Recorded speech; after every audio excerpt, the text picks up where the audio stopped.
Y así pues, estos son los puntos básicos de la reforma laboral. Y esta es la piruleta que nos ha regalado la Merkel por lo bien que lo hemos hecho. ¿Alguna pregunta?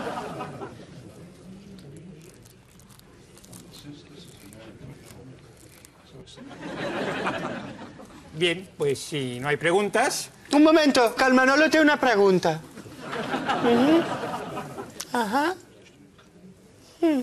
Diu que on està el lavabo? Al fondo a la derecha. ¿Más preguntas? Sí, dispensi, yo tengo una pregunta. 2 punts, obro cometes. ¿Es que el viento en sus giros se queja, coma? ¿O que tus suspiros me hablan de amor al pasar, tanco cometes? Esto es una memez.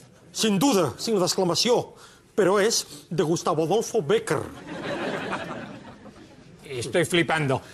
¿Más preguntas? Sí, aquí. Jo, diguem-ne, tinc una pregunta. I és si no creu que aquesta reforma és molt sexual. No sé què hi veus de sexual si no hi surt cap teta. Home, però es follen tots els drets dels treballadors. En això té raó. Hòstia, ja tinc l'article de demà. Pero es que nadie va a preguntar por la reforma. Sí, yo, moi, ego, mi, ja, wasi. Qui ha escrit aquesta merda de signe d'interrogació? Això és una vergonya. Punt i seguit. Claro, perquè ens tracten com a proletarios palestinos en territoris ocupats. No, coma.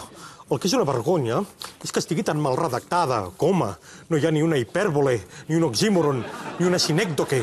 Punt i seguit. Pero es que nadie va a preguntar por las medidas. Sap el que passa? Que a mi les úniques mesures que m'interessen són les de Pilar Rubió. Per cert, algú té l'interviu?